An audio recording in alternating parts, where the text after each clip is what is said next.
Assalamualaikum warahmatullahi wabarakatuh. Apa kabar pemirsa setia LTV dimanapun Anda berada? Semoga selalu dalam keadaan sehat, bahagia, dan tentu saja produktif. Baik, selamat datang dalam program talk show inspiratif. Dan hari ini kita akan membahas topik yang relevan dalam kehidupan kita sehari-hari. Dan hal ini bisa menentukan arah hidup kita, yakni sukses memanfaatkan waktu. Nah, karena waktu adalah satu-satunya sumber daya yang tidak bisa dibeli, tidak bisa diulang, dan bahkan tidak bisa ditabung. Jadi barang siapa yang sukses memanfaatkannya dengan bijak, maka ialah yang akan dekat dengan kesuksesan. Baik, dan alhamdulillah bersama kita sudah hadir sosok inspiratif yang dikenal dengan kedisiplinannya dalam ilmu dan waktu. Langsung saja kita sambut Bapak Sudarmono Latif LCMSY. Assalamualaikum Bapak, apa kabarnya Pak? Alhamdulillah sehat. Baik, Mbak Nadia. Baik, terima kasih juga sudah hadir di LTV Balai Diklat Keagamaan Palembang ini Pak. Pak, langsung saja ke pertanyaan pertama untuk membuka wawasan kita semua. Menurut Bapak apa sih makna sukses jika dikaitkan dengan bagaimana kita memanfaatkan waktu? Karena seringkali banyak orang yang memaknai sukses itu hanya sekedar hasil akhir, materi atau juga jabatan. Tapi dengan mendengar penjelasan Bapak mungkin bisa membuka pikiran kita semua bahwa sukses itu bukan hanya soal materi, jabatan atau gelar, Pak. Bagaimana menurut pandangan Bapak sendiri, Pak? Baik, terima kasih Mbak Nadia. Alhamdulillah wassalatu wassalamu ala Rasulillah wa ala alihi wa ashabihi mawala wa ba'du. Sukses itu tentu memiliki makna yang sinonim dengan keberuntungan. Hal semacam ini sudah dibahas dalam Al-Quran surat Al-Asr ayat 1-3, di mana walaupun 3 ayat ini luar biasa memberikan inspirasi dan memberikan makna kesuksesan dan makna keberuntungan itu. Dan lawan kata daripada keberuntungan adalah ketidakberuntungan ataupun kerugian.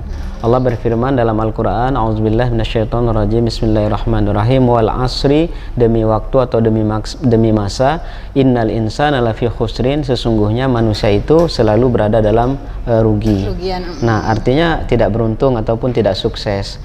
Nah, siapakah orang-orang yang rugi itu? Tentunya orang-orang yang tidak memanfaatkan waktu dengan sebaik-baiknya.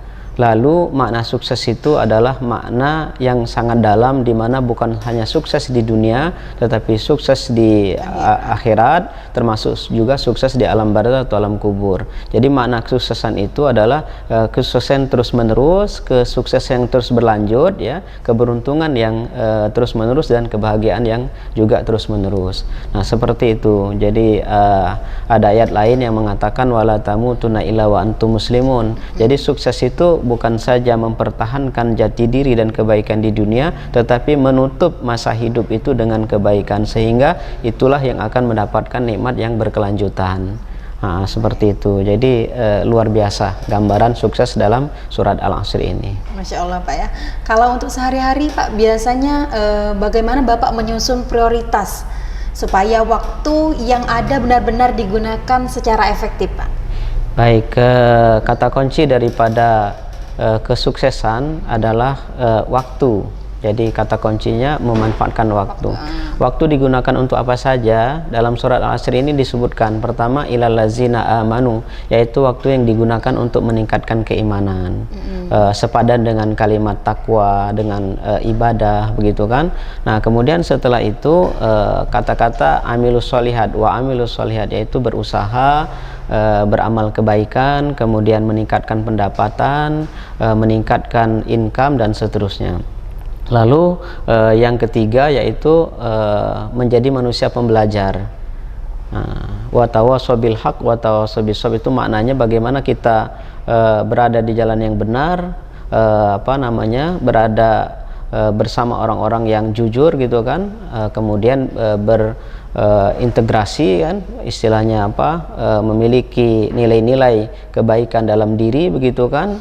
Nah, kemudian termasuk juga lingkungan, kemudian dan berolahraga untuk kebugaran kita. Karena ada istilah al-aqlus salim fil jismi salim, akal yang sehat terletak pada badan yang sehat. Nah, ini bagaimana cara kita mengatur waktu? Tentu kita diciptakan oleh Allah untuk beribadah. Kemudian yang kedua untuk beramal soleh yang juga diniatkan dalam rangka ibadah kepada Allah. Artinya ada yang memang betul ibadah, ada yang bernilai ibadah, sehingga waktu itu akan menjadi bermanfaat, tidak sia-sia, tidak menjadi orang merugi ketika kita bisa mengatur waktu dengan sebaik-baiknya, baik untuk diri kita, kemudian untuk keluarga kita, untuk masyarakat, untuk lingkungan kerja kita dan seterusnya. Jadi harapannya adalah kehidupan yang betul-betul memberikan makna. Sebanyak mungkin kita memberikan kebaikan, itulah yang disebut dengan hidup yang bermakna. Wah, jadi kuncinya bukan hanya memanajemen waktu ya Pak ya, bukan hanya memanajemen waktu untuk pekerjaan, tapi juga fokus dan juga energi dan meningkatkan ibadah kita kepada Allah Subhanahu wa Ta'ala. Jadi pemirsa, tips ini sangat bisa dipraktikkan untuk kehidupan kita sehari-hari. Nah, selanjutnya Pak, pernah nggak Bapak merasa kewalahan karena merasa waktu itu nggak cukup? Biasanya apa yang Bapak lakukan? Baik. Ya. Ada ungkapan ya Mbak Nadia, al-waktu aktar al-wajibat aktar minal awqat. Kewajiban-kewajiban kita itu kalau kita lakukan untuk diisi dengan kebaikan-kebaikan, waktu yang tersedia itu nggak cukup.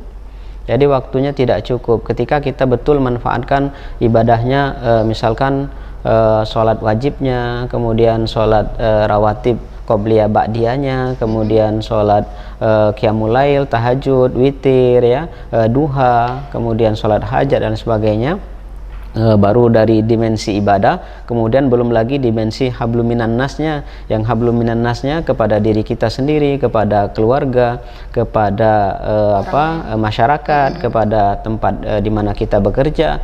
Ini luar biasa, waktu itu sungguh tidak cukup kalau memang kita manfaatkan. Misalkan di waktu malam saja, kita bangun di pertengahan malam atau di sepertiga malam, kita isi dengan tahajud 8 rakaat, kemudian 3 rakaat witir, kemudian nanti sambil menunggu waktu subuh ada sunat fajar, kemudian ada qobliyah subuh, kemudian kita berangkat ke masjid atau di masjid qobliyahnya bisa, di rumah juga bisa, lalu sholat subuh, habis itu kita zikir, sunat suruk setelah sholat setelah sholat subuh ada jedah waktu sehingga matahari mau terbit, ada sunat suruknya, kemudian ada duhanya, kemudian nanti kita manfaatkan membaca Al-Quran, mengkaji Al-Quran ya kan, atau membaca kitab-kitab atau buku-buku yang lain. Di samping setelah itu mungkin kita ada usaha, kita lihat, kita cek gitu kan, kemudian mempersiapkan diri untuk bekerja dan seterusnya, sehingga saya pikir orang yang sukses itu merasa tidak cukup waktu hidup di dunia ini, tapi memanfaatkan waktu yang ada sehingga umurnya lebih bermanfaat, bisa menjadi amal jariah, baik dari segi ilmunya, kemudian dari segi pemberiannya ya kan, kemudian juga mungkin juga dari segi baktinya kepada masyarakat, pada bangsa dan negara. Begitu Mbak Nadia.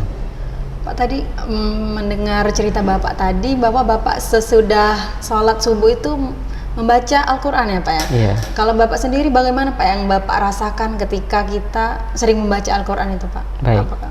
Luar biasa. Jadi Al-Quran itu kan kalamullah, al-munazzal ala Rasulillah, al-muta'abbad bitilawati, al-mabdu' bi suratil Fatihah wal makhtum bi suratin Nas. Bahwa membaca Al-Quran itu, Al-Quran adalah firman Allah ya, yang dimana firman ini berisi kalam-kalam Allah, berisi perkataan-perkataan Allah SWT yang dimulai dari surat Al-Fatihah dan diakhiri surat An-Nas. Membacanya merupakan ibadah. Jadi sepertinya kita berinteraksi dengan Allah. Jadi kalau sholat itu kita membaca Al-Fatihah seolah-olah kita dialog kepada Allah, kemudian kita teruskan dengan membaca Al-Quran, itu ada hubungan emosional. Jadi antar personal begitu, kita merasa lebih dekat lagi kepada Allah, karena kita seolah-olah berdialog dengan Allah SWT melalui bacaan Al-Quran ini, sehingga kita akan dijaga oleh Allah SWT dan akan mendapatkan bimbingan dari Allah SWT. Jadi luar biasa manfaatnya, termasuk juga huruf demi hurufnya, kalimat demi kalimatnya. Ini luar biasa mukjizat, bukan ucapan sembarangan begitu kan. Kita saja ketika menerima SK, misalkan kita khusyuk membacanya, kemudian oh ini sudah naik jabatan, oh ini sudah naik pangkat begitu kan, luar biasa. Kita duduk, yang tadinya berjalan langsung duduk biar paham gitu kan. Apalagi dengan Al-Quranul Karim yang membawa kita bahagia dunia dan akhirat. Maka insya Allah dengan rutin membaca Al-Quran dan kita jadwalkan, maka kehidupan kita itu lebih semangat. Tidak ada perintah gitu kan yang sia-sia dari apa yang kita pahami dari Al-Quranul Karim, menyuruh kita semangat, menyuruh kita bangun pagi begitu kan, mulai dari sebelum subuh gitu kan. Ini luar biasa nasihat bagi kita untuk memanfaatkan waktu dengan sebaik-baiknya. Kira-kira begitu ya. Masya Allah. Ada nggak Pak satu momen dalam hidup Bapak itu yang sangat Bapak syukuri karena waktu saat itu benar-benar Bapak manfaatkan, Pak? Ya, saya terasa waktu dikejar-kejar waktu saat kita kuliah ya. Pernah saya kuliah di Al-Azhar dulu. Waktu itu sangat amat terbatas begitu, karena saking banyaknya buku yang harus kita selesaikan, dan pertanyaan ujian di kuliah itu belum tentu apa yang kita baca dalam buku, bisa saja siapa pengarangnya, atau bisa saja penutup buku yang terakhir, lembar terakhir yang ditanyakan oleh dosen, sehingga kita memanajemen waktu itu dengan sebaik mungkin. Ada waktu ibadah, kemudian waktu membaca, waktu meringkas kan, kemudian belum lagi mungkin kita harus komunikasi dengan kawan-kawan ya, sibuk di organisasi dan lain sebagainya, sehingga waktu itu sangat sempit sekali. Ditambah lagi kita juga kan harus komunikasi dengan orang tua kita, komunikasi dengan keluarga kita. Jadi di samping waktu itu kurang bagi kita untuk ibadah, kurang juga untuk hablum minan nas, atau pergaulan kepada sesama manusia. Jadi saya sangat berkesan ketika orang tua masih hidup, ketika kita sedang kuliah gitu kan. Luar biasa sangat berkesan, sehingga saya merasakan waktu itu amat sangat sedikit. Masya Allah, kisahnya sangat menyentuh sekali Pak ya. Dan mendengar cerita dari Bapak tadi, benar-benar bisa menjadi motivasi buat kita agar lebih serius dalam memanfaatkan waktu. Nah, kalau seandainya bisa memutar waktu Pak, adakah hal yang ingin Bapak lakukan dengan cara yang berbeda Pak? Baik, luar biasa Mbak Nadia pertanyaannya, dan sebenarnya pertanyaan ini kan sulit diwujudkan. Artinya, bisakah kita memutar waktu, bisakah kita kembali kepada waktu yang dulu pernah kita lalui? Dan itu tidak mungkin akan kembali. Namun kalau seandainya kita kembali, tentu saya ingin lebih membahagiakan kedua orang tua, kemudian lebih banyak belajar lagi, kemudian lebih banyak menyampaikan kepada masyarakat. Di samping kita menjadi manusia pembelajar, juga menjadi manusia yang mengajarkan. Jadi tidak berhenti pada level mendengarkan atau melihat atau membaca, tetapi juga memahami, kemudian mengamalkan, kemudian mengevaluasi, mentelaah, kemudian juga menge-share atau mendakwakan kepada yang lain, sehingga kita menjadi pelopor atau menjadi penggerak di masyarakat. Jadi kalau bisa diputar lagi waktu itu, mulai dari SD itu saya sudah ingin berusaha bagaimana membekali diri dengan finansial yang kuat, ekonomi yang kuat, karena banyaknya masalah di negara kita, termasuk dalam diri kita, sebenarnya adalah masalah finansial atau masalah ekonomi. Orang membegal di jalan karena ekonomi, orang merampok, orang korupsi, orang bercerai dan seterusnya, itu masalah besarnya adalah masalah ekonomi. Sehingga selain dari mempelajari ilmu ekonomi tadi, harus diterapkan semenjak kecil. Kalau misalkan kita sudah menerapkannya di umur SD, mungkin umur 20 tahun, umur kuliah, sambil kuliah kita sudah menjadi orang yang kaya atau orang yang sukses di bidang finansial. Masya Allah, ternyata penyesalan bukan harus disesali ya Pak ya, tapi untuk dijadikan sebagai pembelajaran. Nah, selanjutnya pertanyaan terakhir Pak, bagaimana cara Bapak membagi antara pekerjaan, keluarga, dan waktu untuk diri sendiri Pak? Baik, luar biasa pertanyaannya Mbak Nadia. Jadi masing-masing baik diri kita, keluarga kita, masyarakat kita, tempat kita bekerja itu mempunyai hak atas diri kita. Makanya disebutkan tadi bahwa waktu itu lebih kewajiban itu lebih banyak daripada waktu yang tersedia, karena pembagiannya untuk diri kita butuh istirahat 6 jam atau 8 jam dalam sehari gitu kan. Kemudian dalam diri kita ini kan terbagi menjadi dua, ada unsur rohani, ada unsur jasmani. Unsur jasmani kita perlu makan, perlu olahraga gitu kan. Unsur rohani kita juga perlu makan, dan makanan rohani dan jasmani itu berbeda. Kalau jasmani kita tercipta dari tanah, tentu makannya juga dari unsur-unsur tanah. Ya, misalkan kita makan nasi ya Mbak Nadia ya, makan nasi atau makan beras? Makan nasi dari beras tumbuh dari padi dari tanah. Kemudian makan tempe atau kedelai? Tempe ya, tempe dari kedelai dari tumbuhan begitu kan, yang tumbuh dari tanah. Nah, jadi makanan jasmani kita ini berasal dari tanah karena unsur badan kita dari tanah. Nah, makanan jasmani kita, makanan rohani kita atau pemikiran dan sebagainya, karena unsurnya dari ruh dari langit, maka dia butuh dengan baca Al-Quran, baca buku dan seterusnya untuk mengolah pikiran kita. Jadi ada mengolah raga, mengolah jasmani namanya olahraga, kemudian ada mengolah pikir ya, mengolah pikir atau pola pikir seperti itu. Nah, sehingga waktu tadi harus dibagi untuk diri kita. Kemudian ada juga untuk keluarga kita. Kita punya kewajiban sebagaimana firman Allah, A'udzubillahi minasyaitonirrajim, ya ayyuhalladzina amanu qu anfusakum wa ahlikum nara. Wahai orang-orang yang beriman, jagalah dirimu, jagalah keluargamu dari api neraka. Tentu keluarga itu kan ada istri, kemudian ada anak-anak, kemudian ada kedua orang tua, ada saudara-saudara, sehingga kita bisa melaksanakan kewajiban kita kepada mereka. Apakah kewajiban itu berupa pemberian ya kan, berupa nafkah, ataupun berupa yang untuk mental ataupun untuk rohani tadi, nasihat dan seterusnya begitu kan, share ilmu ya, share pengetahuan begitu. Kemudian bagi pekerjaan kita sudah di